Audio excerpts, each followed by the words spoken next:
There may be some stuff you looking for God to do for you, but I'm telling you, He's not going to do it. Because while it may be enough to satisfy you, it's not nearly enough to satisfy Him. I thought it would get a bit quiet when the preacher told you God ain't going to help you. He won't help you to stay less than what He intended for you to be. And it might be enough for you, but it's not nearly enough for Him.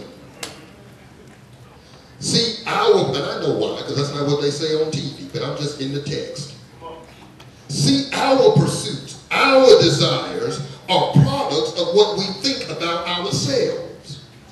Promotion, status, image, riches. These things we pursue are indicators of what we think of ourselves. And too many church folk have a low self-esteem. They think too low of themselves. And as a man thinks in his heart, that's what he is. That word thinks in this particular verse, the Hebrew means estimate. How do you estimate yourself? How do you appraise yourself? What value do you assess to yourself? What are you worth? That implication of appraisal stood out to me. How do you appraise yourself? Do you know how your house is appraised? Basically what happens is that they, meaning the ones doing the appraising, they look at other homes that are similar in size, age, construction, amenities, and location. They're called comparables. Because what they do is compare your house against those. And then based on what buyers are giving for those homes, they estimate or appraise where yours would fit. It's called market value.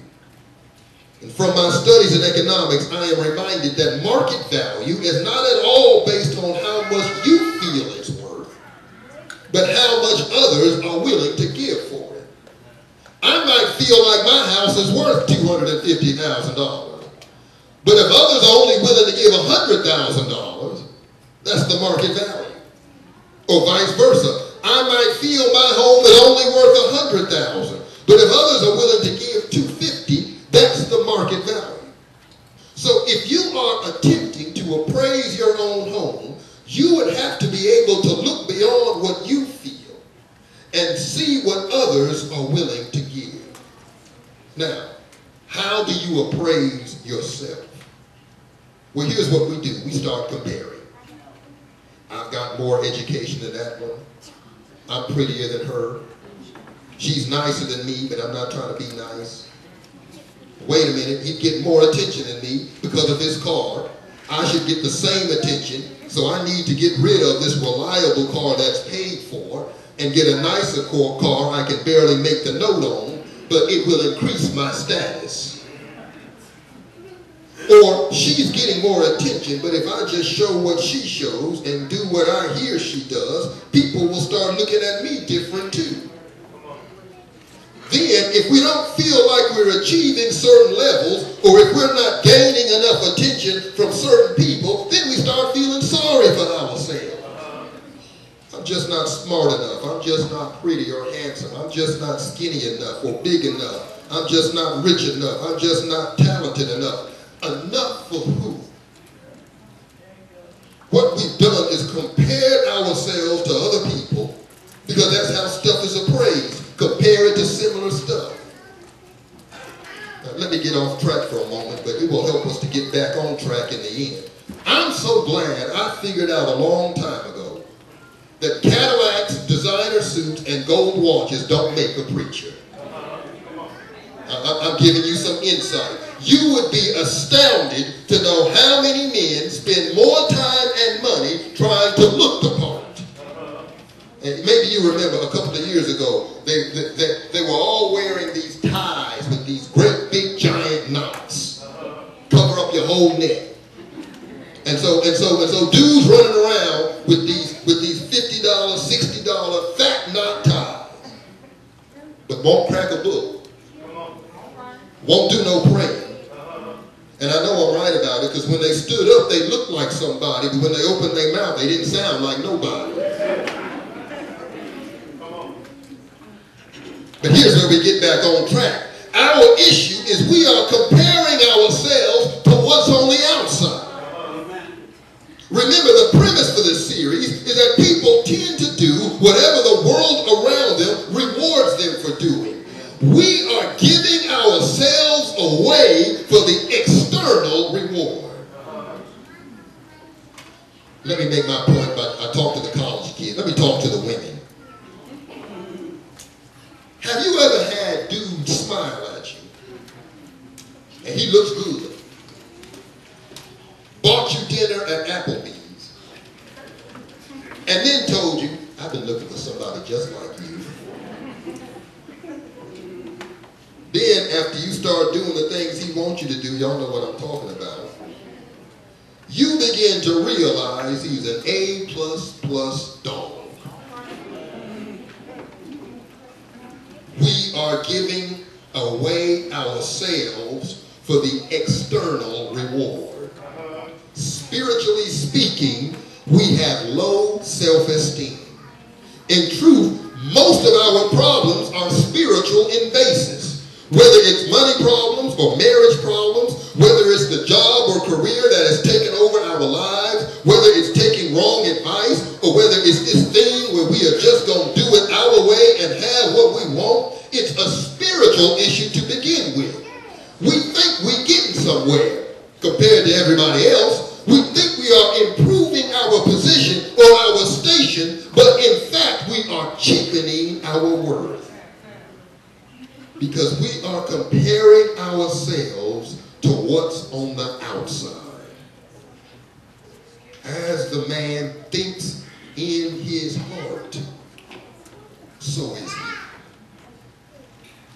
Heart, in this text, the Hebrew comes from a word meaning breath. As a man thinks in his spirit, when you appraise yourself, when you start to determine what you're worth, look in the mirror, but don't look at the outside. What's going on the inside? It's destructive because it leads to being used and misused and taken advantage of. Low self-esteem leads to low standards. I know I'm right about it. A lot of times, even when dude turns out to be that A++ dog, you still keep him around. When you show all your business, you're not improving anything. You're just saying, I have no standards, and I'll do whatever it takes to keep your attention. Some folk, a lot of folk really, are being used and don't even realize it. Because even if you are the one doing the using, your actions confirm for the world that their way of doing things is right. This goes back to last week when we talked about be not conformed. Every time you do it the way the world does it, you are testifying for the world that they are right. And in the meantime, you are staying way short of your destiny. Because it seems like all we really want is for other people to look at us and say, you got it going on. That seems to be our main focus. So we scheme to look the part. We plot to end up in certain places with certain stuff, impressing certain people. Because in our heart, that's all we think we are. And it's nothing. And I know I'm right about that because I've been there myself. When you are not in the place that God ordained and appointed for you, you will always be empty. I didn't say anything about this, but I intended to bring out that this even leads to many of those addictions of all kinds: alcohol, drugs, sex, gambling, and so on. Because you're trying to fill an emptiness, but fill it with something that is not sufficient to do it. You need to think higher of yourself. This is how you begin to overcome it. In our foundational text, Romans 12:2, Paul says, when your mind is renewed, when your mind is renovated, you will know, you can prove that God's will is right. He says, you may prove that good and acceptable will of God. Acceptable is the word I want to focus on. The Greek means agreeable. You've got to into agreement with God's will. You've got to come into agreement with what God thinks of you. When you start to appraise yourself, to determine what you are worth, you must start first, not with other people, but what is God's appraisal of you. And remember, the appraisal process is based upon what the other party is willing to give for what you have. Now you can start to see the destructive folly that exists when you base your self-worth on what people will give for what's on the outside. Attention, material, promotion, all of that is nothing compared to what God has already given for what's on the inside. If I act a certain way, men will applaud me. If I have certain stuff, men will approve me. If I offer certain stuff, people will want to be with me. People will admire me.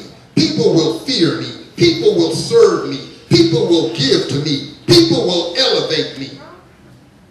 But it's still low self-esteem because you're no closer to your destiny.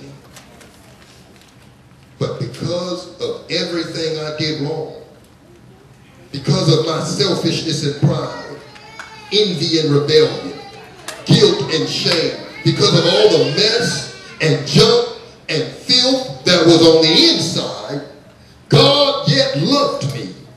God yet thought highly of me. Because of what was on the inside, God gave his son, Jesus Christ. God, the creator and sustainer of all things. God who is holy beyond measure. God who is infinite in his power, able to do anything, anywhere, for anybody, and at any time. God who raised up mountains, yet has his eye on the sparrow. God has seen you in all your guilty stain. And he has declared that you're worth the sacrifice of my only son. And if you would come into agreement with God about who you are, I declare not only will you have power for the future, but you'll have power for the present. No longer will dead-end relationships be enough for you. No longer will compromising situations be enough for you. I am somebody.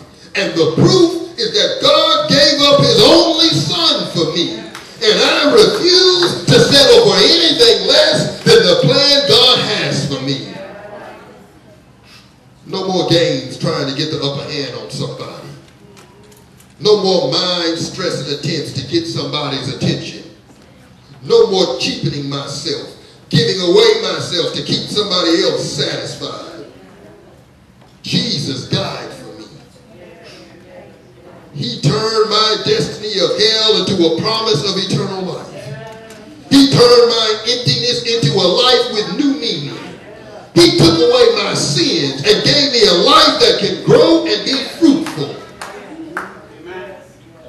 And when he got up, he removed the sting of death and gave me the hope of a new home. I don't know what you've decided, but I've decided no more mess, no more less, no more cheap, no more living low. I've decided that because of what God has given for me, I'm just worth too much. Amen, amen, and amen. We're going to ask the choir to come again, and our officers are coming. Let us all stand.